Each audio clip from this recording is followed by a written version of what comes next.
এই যুগ বর্তমান এই যুগ, যেই যুগে আমল আমাদেরকে পরিচালনা করে না, বরং আমাদের কুপ্রবৃত্তি আমলকে পরিচালনা করে। তাই মন যা চায় তাই করি আমরা, কেন? নির্লজ্জতার কারণে।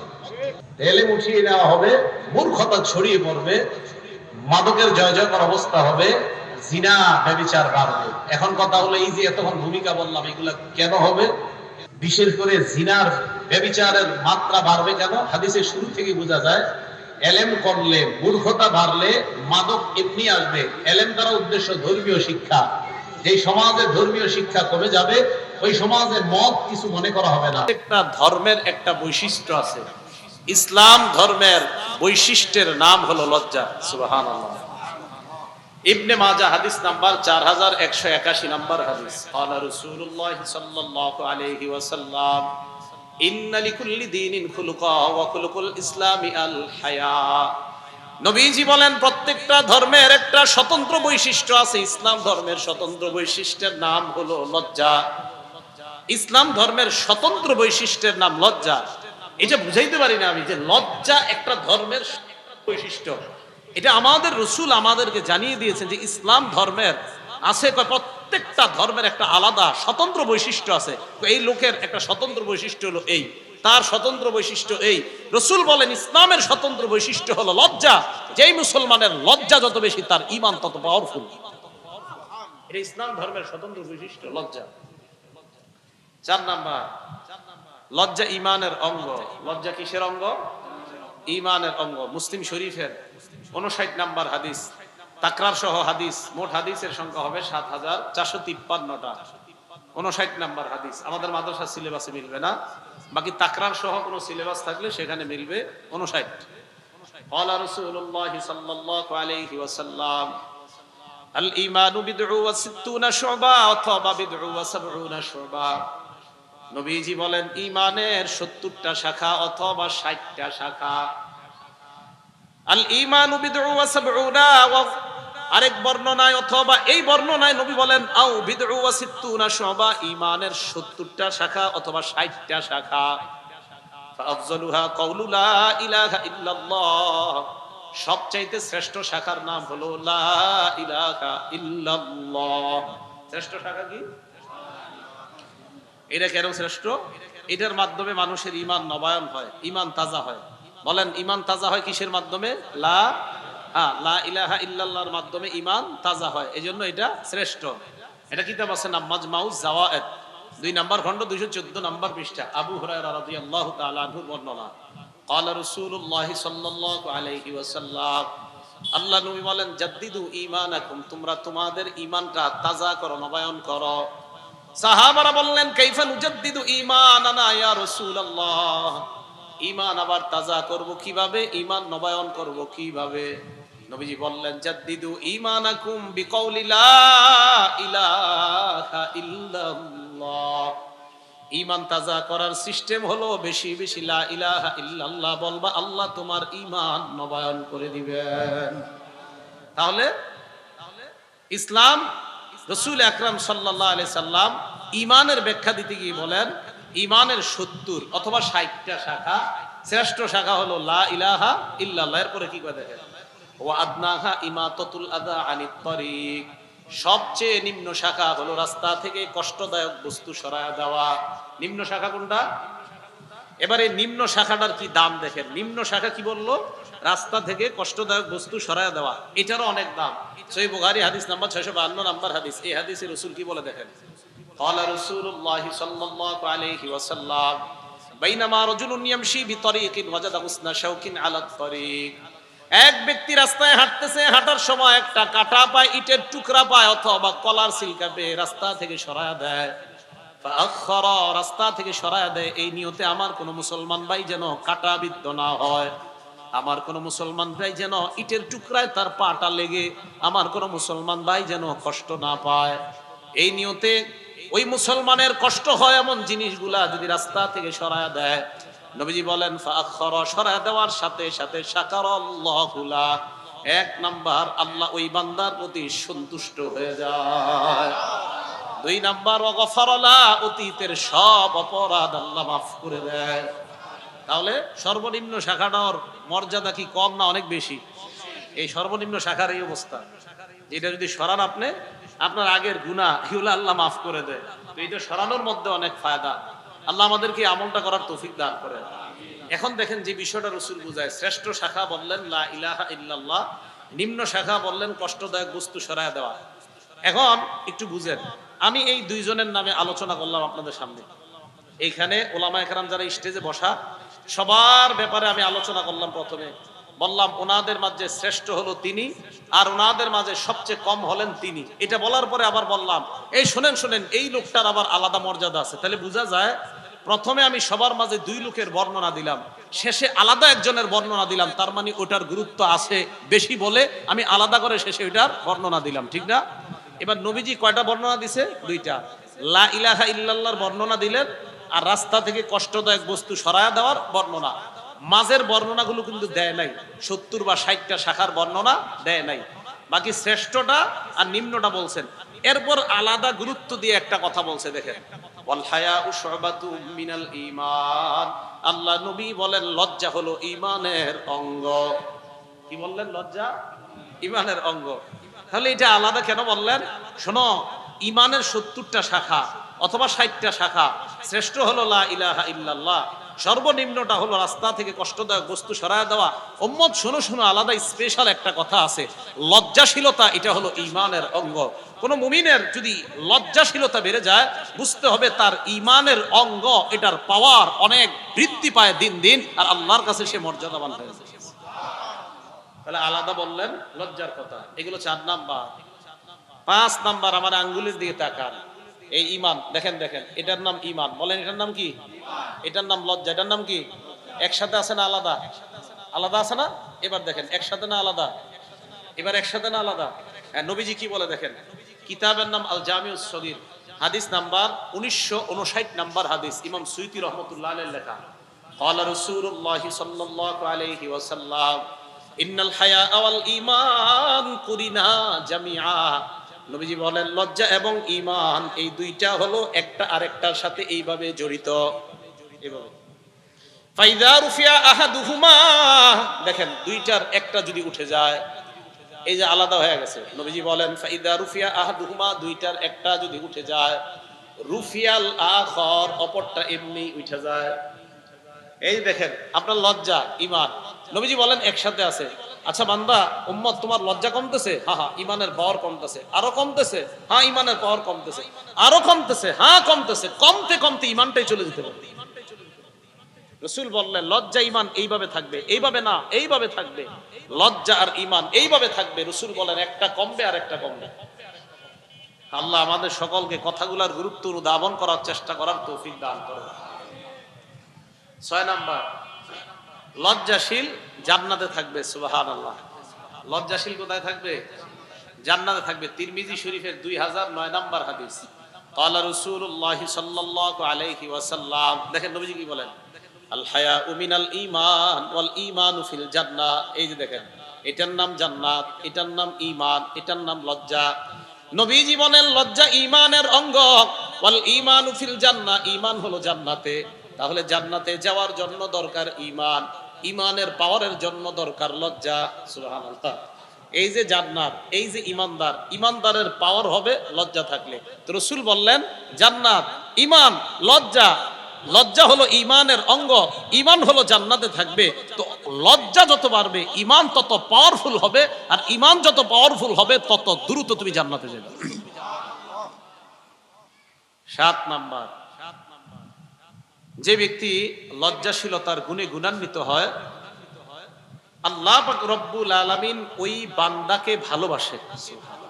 আচ্ছা, আল্লাহ ভালোবাসে আমাদেরকে, এরকম তো আমরা সবাই চাই, ঠিক না? এটা সবার চাওয়া। এটা আল জামিউস সগীর 1662 নাম্বার হাদিস।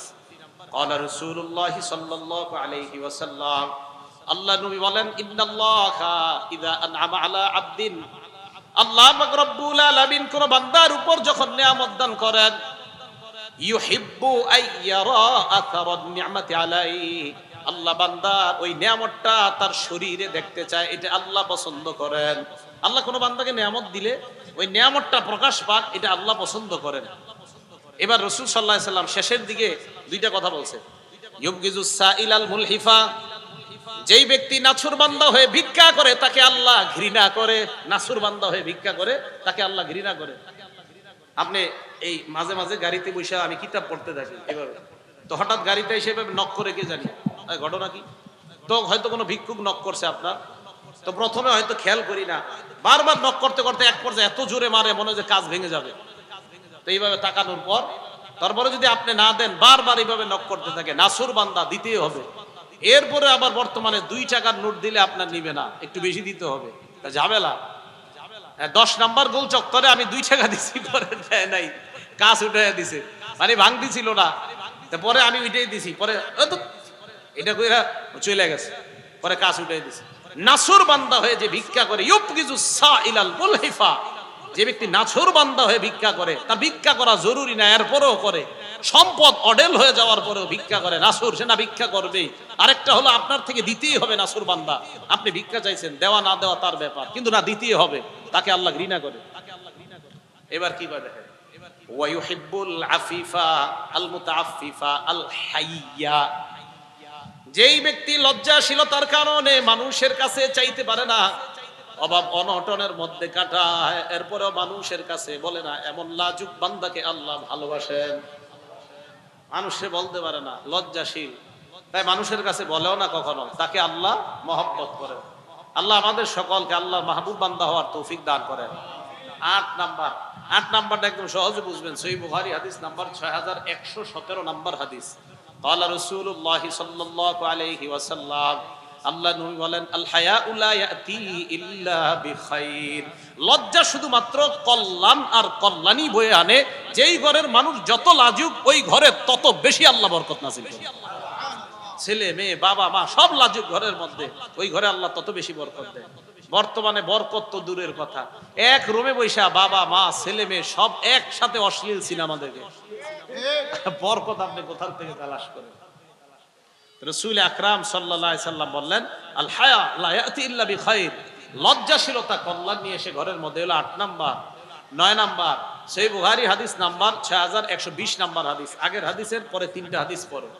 এই হাদিসের মধ্যে রাসূল আকরাম সাল্লাল্লাহু আলাইহি সাল্লাম বলেন, ক্বালা রাসূলুল্লাহ সাল্লাল্লাহু আলাইহি ওয়াসাল্লাম, আল্লাহ নবী বলেন, ইন্না মিম্মা আদরাকান নাস মিন কালামিন নবুওয়াতিল উলা, নবীজি বলেন, সমস্ত নবীদের একটা চলে আসা সুন্নত হলো এই, আবার সমস্ত নবীদের চলে আসা একটা সুন্নত হলো এই, মানুষ আগের নবীদের থেকে যে বিষয়টা মানুষ পেয়েছে, মানুষ আগের নবীদের থেকে যে একটা সুন্নত পেয়েছে, সমস্ত উম্মত এই সুন্নতটা নবীদের থেকে পায়। তাহলে সব নবীদের থেকে মানুষের স্পেশাল পাওয়া একটা সুন্নত আছে, কি? সব নবীরা তার উম্মতকে বলছে, ইদা লাম তাস্তাহি ফাসনা মা শিতা, তোমার যদি লজ্জা না থাকে, তোমার যা মন চায় তুমি তা করো। তোমার লজ্জা যদি না থাকে, তোমার যা মন চায় তুমি তা করো। এই হাদিস থেকে শিক্ষা, সব নবী তার উম্মতকে লজ্জাশীলতার শিক্ষা দিছে, আর বলছে যদি তোমার লজ্জা না থাকে তো তোমার যা মন চায় তুমি তা করো। এটাই বাস্তবতা। আজকে লজ্জাশীলতার অভাবে বর্তমান যুগের ছেলেরা 20 বছর 22-25 বছর বয়স এইভাবে শর্ট প্যান্ট পরে, আর শর্ট প্যান্ট পরার সংখ্যা এখন দিন দিন বৃদ্ধি পাচ্ছে। এটা একমাত্র লজ্জাশীলতার অভাব। লজ্জা যখন মানুষের না থাকবে, মানুষ যা মন চায় তা করবে। অথচ আল্লাহ রাসূল সাল্লাল্লাহু আলাইহি সাল্লাম বলছেন, লা তানজুর ইলা ফাকিজি হাইয়িন ওয়ালা মাইয়িতিন, তুমি জীবিত ব্যক্তির রানের দিকেও তাকাবা না, মরা ব্যক্তির রানের দিকেও তাকাইতে রাসূল নিষেধ করেছেন। আর যুবক 20 বছরের বয়স, সে বর্তমানে প্যান্ট পরে তার রান অন্যদেরকে দেখায় দেয়, তাদেরকে স্পষ্ট বলে দেন, তুমি এই এলাকার যত বড় পাওয়ারফুল, আর তুমি এইভাবে দেখাও, তুমি মনে হয় খুব বালি মারায় চলতেছো, না, তুমি নির্লজ্জ আর বেহায়া, এই জন্য তুমি এইভাবে রাস্তা নির্লজ্জ বেহায়া। রাসূল সাল্লাল্লাহু আলাইহি সাল্লাম বলেন, লজ্জা না থাকলে এমন করো। শর্ট প্যান্ট পরার সংখ্যা এখন শহরে বাড়ছে, এই দিকের খবর জানি না, মেন শহরে খুব বাড়ছে প্যান্ট পরে, শর্ট প্যান্ট। রাসূল আকরাম সাল্লাল্লাহু আলাইহি সাল্লাম বললেন, মরা ব্যক্তির রান দেখতে নিষেধ করছে, আর উনি জীবিত ব্যক্তি আমাদেরকে দেখায়। আল্লাহ হেফাজত করেন। তো 9 নাম্বার, লজ্জাশীলতা না থাকলে মানুষ যা মন চায় তা করে। তো লজ্জার অভাবে মদ খাবে, লজ্জার অভাবে চিপায় চুপায় আপনার ইয়াবা, ফেন্সিডিল ইত্যাদি এগুলো এখন কিছু মনে করবে না। এটা যে অপরাধ প্রবণতা, যে অপরাধ প্রবণতা থাকা দরকার মানুষের মাঝে, এটাই থাকবে না, সেটাকে অপরাধ মনে করবে না। বললাম না আপনাদেরকে, কি বলবেন, স্মার্টফোনের এটাই সবচেয়ে বড় সফলতা যে দুইজন অপরিচিত ব্যক্তিকে জিনার মধ্যে লিপ্ত করিয়ে দিচ্ছে মোবাইলে, আর জিনাকারী নারী পুরুষ বুঝতেই পারছে না, শয়তান এটার মাধ্যমে তাদেরকে জিনায় লিপ্ত করাচ্ছে। এখন ঠিকটা আসতে হয়েছে কেন, সবারই তো এটা আসছে, আমি জানি। হ্যাঁ, এই হলো 9 নাম্বার। তাহলে 9 নাম্বার, তোমার লজ্জা না থাকলে তোমার যা মন চায় তুমি তা করো। 10, কোন জিনিসের মধ্যে লজ্জাশীলতা যত বাড়বে এটার সৌন্দর্য তত বাড়ে। তিরমিজি শরীফের 1900, বাংলাদেশ স্বাধীন হয়েছে কয় সালে? হ্যাঁ, তিরমিজি শরীফের 1974 নাম্বার হাদিস, সহজে মনে রাখবেন। স্বাধীন 71, হাদিস নাম্বার 1974 তিরমিজি শরীফের। ক্বালা রাসূলুল্লাহ সাল্লাল্লাহু আলাইহি ওয়াসাল্লাম মা কানাল ফাহশু ফি শাইইন ইল্লা শানা ওয়া মা কানাল হায়াউ ফি শাইইন ইল্লা জানা। নবীজি বলেন, কোন জিনিসের মধ্যে যদি অশ্লীলতা থাকে ওই জিনিসের ময়লা বাড়তে থাকে। অশ্লীলতা যে জিনিসের মধ্যে, নির্লজ্জতা যে জিনিসের মধ্যে, এই জিনিসের কদর্যতা বাড়তেই থাকে, এই জিনিসের খারাপই বাড়তেই থাকে। এই হাদিস দ্বারা বোঝা যায় কোন নারী যদি বেপরদায় চলে তার মধ্যে কদর্যতা ময়লা বাড়তেই থাকে দিন দিন। হ্যাঁ, বেপরদা চলে। ওয়া মা কানাল হায়াউ ফি শাইইন ইল্লা জানা, কোন জিনিসের মধ্যে যদি লজ্জাশীলতা থাকে তার সৌন্দর্য আরো বাড়ায় দেয় আল্লাহ। এই জন্য দেখা যায় যারা নারীদের মধ্যে যারা পর্দা করে, এই পর্দার কারণে, শুধুমাত্র পর্দা করার কারণে আল্লাহ পাক রব্বুল আলামিনের পক্ষ থেকে এই নারীদেরকে আল্লাহ পাক আলাদা একটা মর্যাদায় ভূষিত করেন। শুধু তাই নয়, আমরা দোকানে যখন কোনো কিছু কিনতে যাই, যে জিনিসটা সামনে ঝুলায় রাখে, এইটা দেখায় বলি, ভাই এই জাতীয় কি গোডাউনের মধ্যে আছে আপনার, এই জাতীয় সোয়েটারটা কি ওখানে আছে, কেন আপনি এটা নেন না, কেন এইটা কেন নেন না যেটা ঝুলে আছে, তো ময়লাটা নেন না কেন? তার মানে ময়লাটা আপনি চান না, ভিতরে আছে যেটা ওইটা চান। তার মানে দামি জিনিস গোপন থাকে, তাই না? দামি জিনিস বলেন তো, সবচেয়ে দামি কে আসমান জমিনের? আসমান জমিনে কে সবচেয়ে দামি? আল্লাহ। আরে কে দামি? সবাই বলেন আসমান জমিনের, গোটা সৃষ্টির সব, এই গোটা আসমান জমিন সব কিছুর মধ্যে সবচেয়ে দামি কে? দেখা যায় দামি জিনিস গোপন থাকে। দামি জিনিস সময় মতো দেখা যায়, এমনি গোপন থাকে। সময় কখন? আমরা জান্নাতে ইনশাআল্লাহ আল্লাহকে দেখবো। এই জন্য দামি জিনিস গোপন। নারী পর্দার মধ্যে থাকবে, তার স্বামী তাকে সময় মতো দেখবে। দামি জিনিস গোপন থাকে, এটা সৌন্দর্যতা বাড়ে, মর্যাদা বাড়ে। বুঝাইতে চাইলাম, লজ্জাশীলতা যার মধ্যে যত বেশি হবে তার সৌন্দর্যতা আল্লাহ তত বাড়িয়ে দিবে। তো ব্যভিচারের মূল কারণ কি বললাম? যে ব্যভিচার আমরা শুধুমাত্র একটা বিষয়কে মনে করি না, চোখেরও ব্যভিচার হয়, হাতেরও ব্যভিচার হয়, জবানের ব্যভিচার হয়, পায়ের ব্যভিচার হয়। এগুলার মূল কারণ লজ্জাশীলতার অভাব। মানুষের মধ্যে লজ্জাশীলতা কমে গেছে। এখান থেকে উত্তরণের কি উপায়? এটা থেকে উত্তরণের উপায় কি? উপায় রাসূল আকরাম সাল্লাল্লাহু আলাইহি সাল্লাম বলে দিয়েছেন, খুব ভালো করে শুনেন। নাসাই শরীফ হাদিস নাম্বার 4191 নাম্বার হাদিস। এই হাদিসের বর্ণনাকারীর নাম আব্দুর রহমান ইবনে আব্দে রব্বিল কাবা। এত বড়টা মনে রাখার দরকার নেই, আপনারা সাধারণ জনগণ শুধু আব্দুর রহমান মনে রাখবেন। এই আব্দুর রহমান উনি বলেন, আতাইতু ইলা আব্দুল্লাহ ইবনে আমর রাদিয়াল্লাহু তাআলা আনহু ওয়া হুয়া জালিসুন ফি জিল্লিল কাবা। নবীর সাহাবা আব্দুল্লাহ ইবনে আমরের কাছে আসলাম, তখন তিনি কাবার ছায়ায় বসা। আমি তার কাছে আসলাম, আসার পর দেখি ওয়ান্নাসু আলাইহি মুজতামিউন, মানুষ তাকে ঘেরাও করে আছে। নবীজির এক সাহাবা কাবার ছায়ায় বসা, মানুষ তাকে ঘেরাও করে আছে। সব মানুষ দাঁড়ায় আছে, কেউ বসে আছে, নবীর সাহাবার থেকে কিছু শুনতে চায়। হঠাৎ আল্লাহ নবীর সাহাবা বললেন, কুন্না মা রাসূলিল্লাহি সাল্লাল্লাহু আলাইহি ওয়াসাল্লাম ফি সাফারিন, আমরা নবীজির সাথে এক সফরে ছিলাম। ইদ নাযালনা মানজিলা, সফর করতে করতে এক জায়গায় আমরা অবতরণ করলাম, এক জায়গায় নামলাম। যারা দাওয়াত ও তাবলীগে যায় অনেক দূরে, তো যাওয়ার সময় সফর করতে করতে ক্লান্ত, অথবা আপনারা যারা অনেক দূরে সফর করেন, উত্তরবঙ্গে অথবা চট্টগ্রাম, কক্সবাজার, যাওয়ার সময় অনেক রেস্টুরেন্টে বিরতি দেয়। তো নবীজির সাহাবা বলেন, আমরা সফর করতে করতে এক পর্যায়ে এক জায়গায় যাত্রা বিরতি দিলাম, সেখানে আমরা নামলাম। নামার পর আমাদের সাহাবাদের মধ্যে তিনটা দল হয়। ফামিন্না মাইয়াদরিবু খিবাআ, একদল তাবু টানাইতেছে, তাবুর নিচে আশ্রয় নিবে। 2 নাম্বার ওয়াবিন্না মাইয়ানতাদিলু, আরেক দল তীর প্রতিযোগিতা করতেছে, তীরের নিশানা ঠিক করতেছে। অমিন্না মান হুয়া ফি জাশরাতিহি, আরেক দল পশুগুলাকে চারণভূমির মধ্যে চড়াইতেছে, পানি পান করাইতেছে অথবা ঘাস খাওয়ায়। সাহাবাদের মধ্যে কয় দল? 3 দল। আমরা সফরে গেলাম, ওই সফরের মধ্যে আমাদের মধ্যে 3টা গ্রুপ হয়ে যায়। যাত্রা বিরতি দেওয়ার পর এক দল তাবু টানায়, আরেক দল মাইয়ান্তা দিল, যারা তীরের প্রতিযোগিতা করে, আরেক দল চারণভূমিতে পশুকে পানি পান করায় অথবা আস্তাবলের মধ্যে পশুকে রক্ষণাবেক্ষণ করতেছে। আর এক হাদিসের মধ্যে আসছে, সফর করতে করতে বিভিন্ন জায়গায় থামো, পশুকে ঘাস পানি খাওয়ানোর ব্যবস্থা করো। আবু দাউদের বর্ণনা আছে। তো রাসূল আকরাম সাল্লাল্লাহু আলাইহি সাল্লাম, ওনার সাহাবারা চারদিকে এইভাবে বিক্ষিপ্ত হয়ে 3টা দলে বিভক্ত। ইজনাদা মুনাদি রাসূলিল্লাহি সাল্লাল্লাহু আলাইহি ওয়াসাল্লাম, নবীজির সাহাবা, লা হাওলা ওয়ালা কুওয়াতা ইল্লা বিল্লাহ, নবীজির সাহাবা একজন এইভাবে মাঠের সামনে গেছে, যাওয়ার পর 3 দল তাদের সামনে দাঁড়ায়া আল্লাহ রাসূল সাল্লাল্লাহু আলাইহি সাল্লামের সাহাবা সবাইকে ডাক দিয়ে বললেন, আসসালাতু জামিআ, নামাজের সময় হয়ে গেছে, তোমরা নামাজে আসো। সাহাবারা বললেন ফাসতামানা, আমরা নামাজে গেলাম। সবাই একত্রিত হইলাম, হওয়ার পর কামা ফিনা রাসূলুল্লাহি ওয়া খাতাবা, আল্লাহ নবী আমাদের সামনে দাঁড়িয়ে ভাষণ দিলেন। ভাষণের মধ্যে বললেন, শোনো তোমরা, ইন্নাহু লাম ইয়াকুন নাবিয়্যুন ক্বাবলি ইল্লা কানা হাক্কান আলাইহি আইয়াদুল্লা উম্মাতাহু আলা খায়র মা ইয়ালামুহু খায়রান লাহুম ওয়া ইউনকিযা উম্মাতাহু আলা মা ইয়ালামুহু শাররান লাহুম। নবীজি সাল্লাল্লাহু আলাইহি সাল্লাম সাহাবাদেরকে বললেন, সাহাবারা, আমার পূর্বে যত নবী দুনিয়াতে আসছে সব নবীর মৌলিক 2টা দায়িত্ব ছিল। বলেন, সব নবীর মৌলিক কয় দায়িত্ব?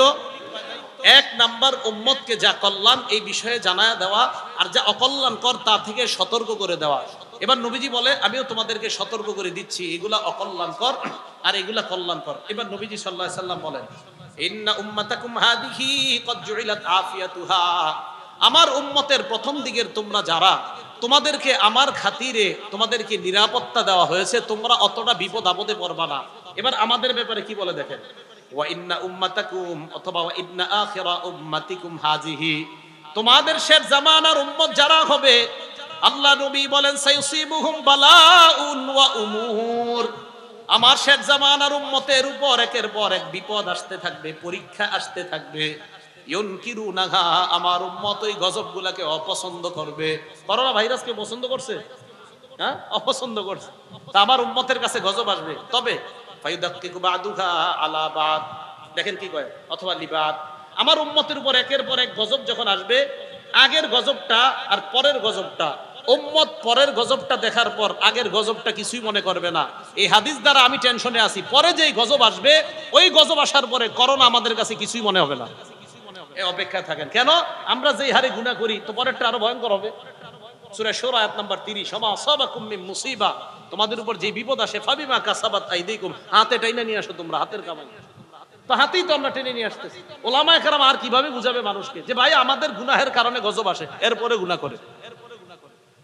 আল্লাহ রাসূল সাল্লাল্লাহু আলাইহি সাল্লাম বললেন ফায়ুদাক্কিকু বাদুহা লিবাদিন, একটা আরেকটার কাছে তুচ্ছ মনে হবে। এবার নবীজি বলেন, শোনো আমার ইমানদার উম্মত, তোমাদের উপরেও তো গজবটা আসবে, তো তোমরা কি করবা? নবীজি বলেন ফাতাজিউল ফিতান, ফিতনা আসবে। এক ফিতনা আসার পর আমার ইমানদার উম্মত বলবে হিয়া মুহলিকাতি, আমি মনে হয় শেষ। ইমানদার বলবে এই গজবে মনে হয় আমি শেষ। ফাতান কাশিফু, হঠাৎ এই গজব উঠে যাবে, আবার আসবে, আবার ইমানদার মনে করবে আমি শেষ, আবার উঠে যাবে। বলেন করোনা ভাইরাসে ইমানদার মারা গেছে কিনা? মারা গেছে, সত্যি কথাই তো, ইমানদারও মারা গেছে। নবীজি বললেন গজবের মধ্যে পড়ার পর তুমি কি করবা?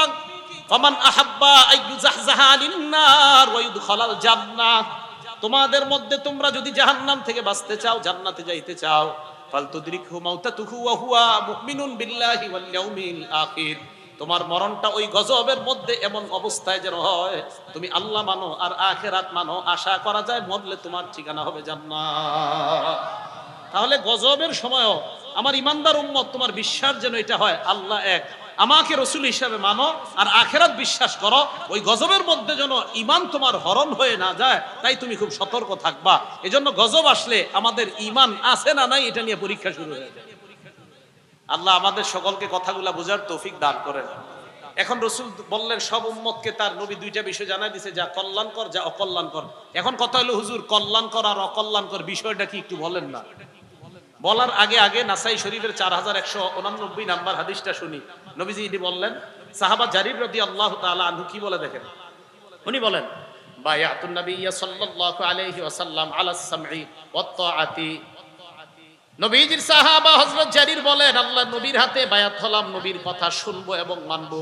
তাহলে আপনারাও রাজি, আমরা লজ্জাশীলতা গুণে গুণান্বিত হব আর নির্লজ্জতা থেকে আমরা বাঁচবো। এই বাঁচার জন্য প্রথমে আমার সাথে আপনারা বলতে হবে, বলেন নবীর কথা শুনবো, নবীর কথা মানবো। তো সাহাবা বললেন, নবীজি উম্মতকে দুই বিষয়ে সতর্ক করছে, যা কল্যাণ জানাইছে, যা অকল্যাণ তা থেকে সতর্ক করছে। তো সাহাবা বললেন, নবী যা বলবে তা শুনবো এবং মানবো, এই বিষয়ে আমি নবীর হাতে বায়াত হলাম, অঙ্গীকার করলাম, যা শুনবো তা মানবো ইনশাআল্লাহ।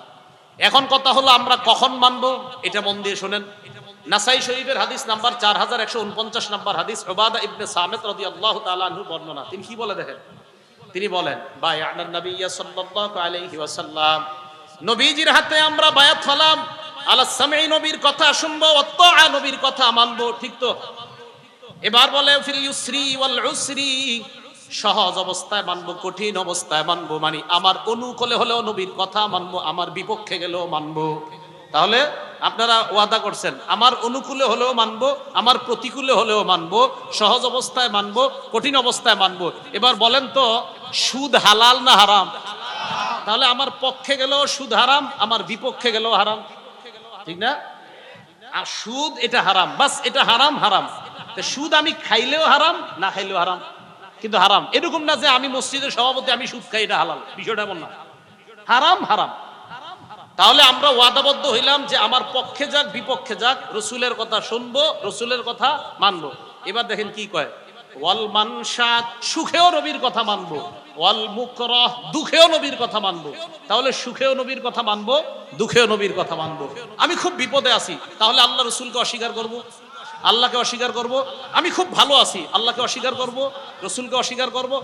তাহলে অনুকূলেও নবীর কথা মানবো, প্রতিকূলেও মানবো, সুখেও মানবো, দুঃখেও মানবো। রাজি? এবার আর কিসে মানবো? নবী বলেন, ওয়াল্লা নুনাজি আল আমর আহলা, যোগ্য ব্যক্তি যদি যোগ্যতার আসন দখল করে, তার বিরোধিতা আমরা করব না। যোগ্য ব্যক্তি যোগ্যতার আসন দখল করলে তার বিরোধিতা আমরা করব না। তো যোগ্য ব্যক্তি যোগ্য জায়গায় বসলে যদি তার বিরোধিতা করি, বুঝতে হবে রসুলের সাথে ওয়াদা খেলাফ। এরপরে কি করে দেখেন, ওয়ান লাকুলা বিল হাক্কি, সত্য কথা আমরা বলবো, হাইসু কুন্না লা নাখাফু ফিল্লাহি লাওমাতা লাইম, সত্য কথা বলতে গিয়ে আল্লাহর এই ক্ষেত্রে আমরা সত্য কথা বলতে গিয়ে কোন নিন্দুকের নিন্দাকে আমরা ভয় করব না। কোন নিন্দুকের নিন্দা ভয় করা যাবে না সত্য কথা বলতে গিয়ে। এই মর্মে রাসূল সাল্লাল্লাহু আলাইহি সাল্লামের কাছে আমরা বায়াত হলাম। এখন প্রশ্ন হলো, হুজুর তাহলে বায়াত হলাম, বায়াত হওয়ার পরে নবীজি কি বলছে একটু বলেন নাম করে, কি কি করতে বলছে আর নিষেধ করছে।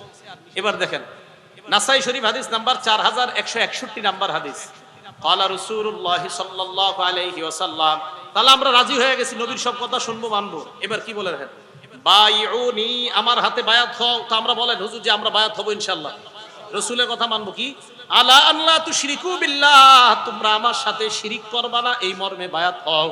তাহলে আমরা বায়াত হলাম, আমরা শিরিক করব না। 2 নাম্বার, ওয়ালা তুশরিকু, চুরি করবা না, কি করব না। এবার 3 নাম্বারটা মন দিয়ে শুনেন, ওয়ালা তাজিনু, জিনা করবা না, ব্যভিচার করবা না। আবার আসেন আগের কথায়, জিনা ছড়ায় পড়ছে। জিনা কেন ছড়াইছে? নির্লজ্জতার কারণে। নির্লজ্জতার কারণে কি হয়েছে? কয় জিনা ছড়ায় পড়ছে। কয় জিনা করা কেন যাবে না? কয় রসুলের সাথে ওয়াদাবদ্ধ হয়েছি, আমার অনুকূলে যাক আমার বিপক্ষে যাক, রসুল যা বলবে তাই শুনবো।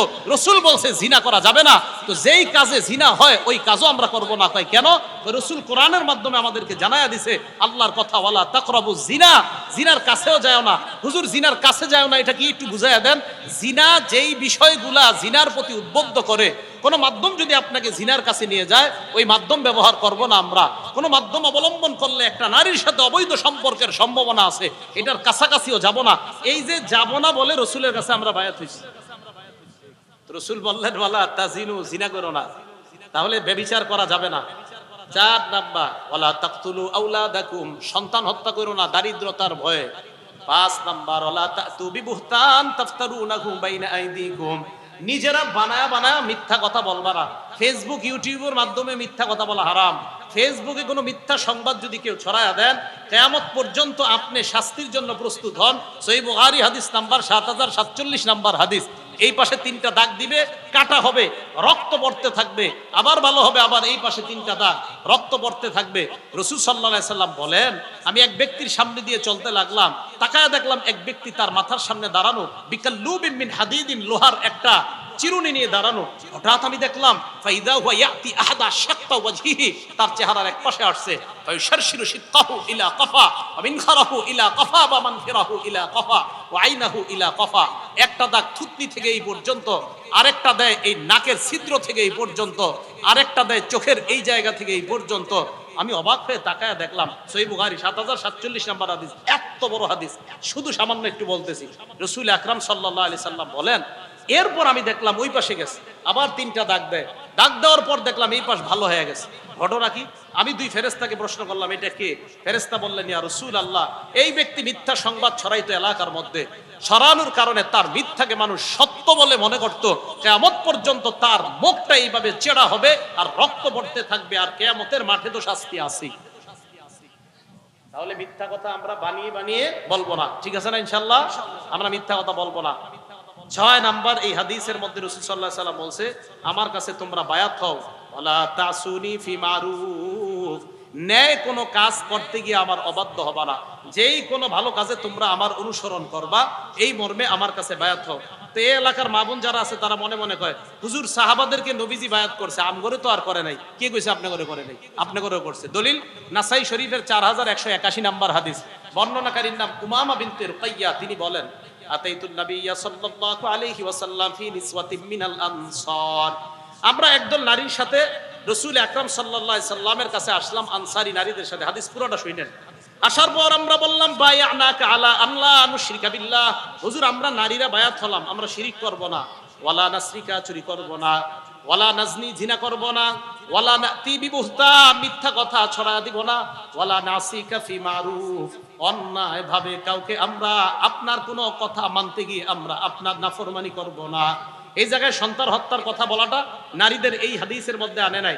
বুঝা গেল সন্তান হত্যা করার ক্ষেত্রে পুরুষের ভূমিকা থাকে বেশি, তাই পুরুষের হাদিসে নবী সন্তান হত্যার কথা বলছে, নারীর হাদিসের মধ্যে সন্তান হত্যার কথাটা রাসূল বেশি বলেন নাই। কেন?